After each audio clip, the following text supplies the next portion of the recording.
But she said, even as they were waiting for the doctor, literally to arrive, she said that she sensed that, I guess mother's intuition, that I was going to somehow get through it. Because as I was laying on the couch waiting for the doctor to arrive, I could see out through the front window. We had a giant maple tree on our front lawn, and there was a squirrel up there, and it was eating nuts or doing something like that. And I said to my mom that she said, is there anything I can get you? I said, yes, I want you to get that squirrel, because I'd like you to bring it down. I'd really like to play with it. So she figured, well, if I was that adventurous at that moment, because I was certainly aware that something I have a memory of being very aware that something had gone terribly wrong. Did you have to spend any time in one of these iron lungs, as they called them? Fortunately not, but I was in isolation, which at the time was prescribed as the treatment. I was just up this past summer in Thunder Bay, where there was a commemorative plaque to the former location of the isolation hospital of Port Arthur.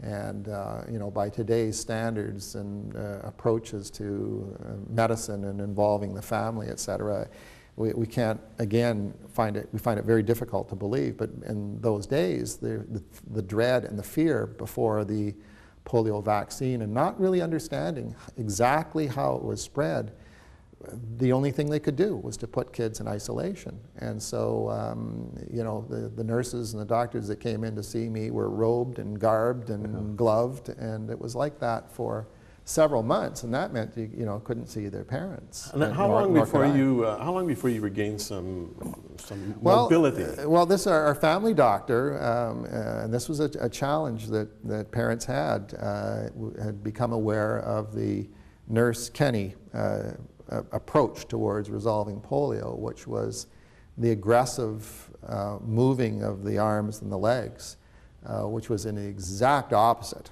as to what the modern theories of the day were, the accepted practice, which was a complete bed rest. You know, in retrospect, you look back and you say, well, yeah, but doesn't basic human physiology tell you that if you just lay and do nothing, you get even worse? And so her idea was very radical, very counterculture, if you will, and it involved aggressively moving the arms and the legs. And our doctor came in and told my parents that's what he thought they should do. The side, not benefit, but the reality, though, was that it was an enormously painful process.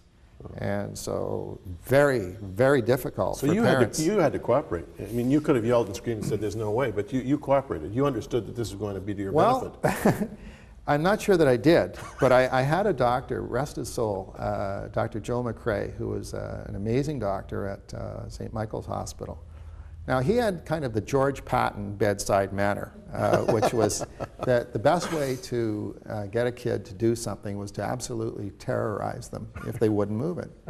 And his approach was to literally pull out his pocket knife. And he would say, now you move this leg, or I'm going to slit your throat.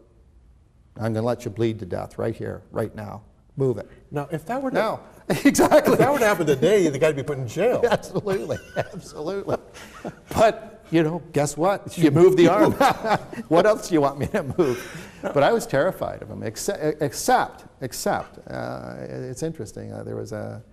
Somehow there was an element in me that realized that something was happening, and it was something positive. Yeah. And so within a relatively short period of time, I regained an enormous amount of mobility and was able to walk and able to, and even for a brief period, run, to use a tricycle and then a chain-driven three-wheeled bike, if you will, specially adapted. And so, I mean, it's hard to believe now, but I actually grew up through a significant portion of my adolescence not even thinking about actually having a disability. But subsequently you lost some of that mobility because you now have braces on your legs. That's correct. And you have and a scooter. So body weight outgrew the muscle strength, right. And various surgeries occurred, and the braces, as much as anything else, became a way of protecting me you know, against falls that could have resulted in a broken leg. Now, there's enough here to keep me asking you questions for an hour plus, but there's a few highlights. First of all, you are the vice regal. You represent the Queen. That's correct.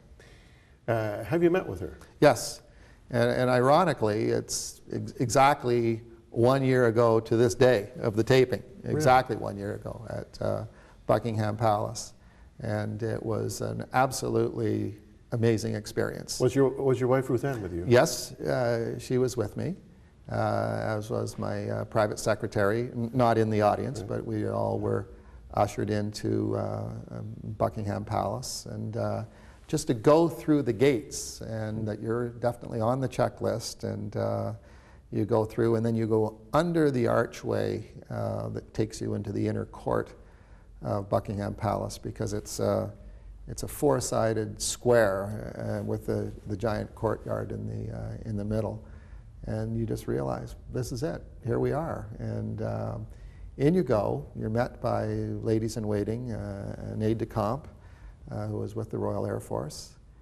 and it's just in a matter of minutes you're ushered into the waiting room, and they give you something of a briefing as to what the procedure is, and then within just a few more minutes you're in. So from your time of passing through the gates to actually meeting the Queen was easily less than half an hour. It may have been barely 15 minutes. Was this a touch surreal? Totally, totally surreal. It's just so hard to believe that this was actually happening. The one thing Ruth Ann and I had done, though, was that there's an excellent series on the monarchy, on the royal family, called The Monarchy at Work. And one of the segments just zeroed in on the process that the Queen goes through in meeting all the different dignitaries and the different people in informal receptions.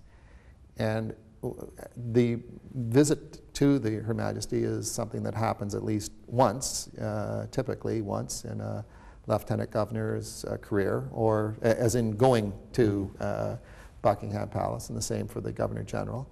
And so we decided to watch this episode, and we watched it. And we watched it again. We probably ended up watching it 4 times, and probably just a couple of days before we actually flew over to Great Britain.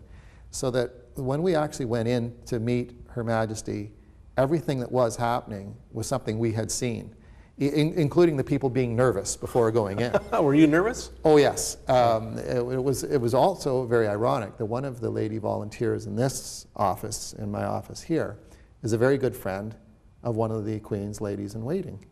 And I don't think it was any coincidence that that lady in waiting was waiting for us. And so there was that immediate connection with someone that we knew and who works as a volunteer in this office.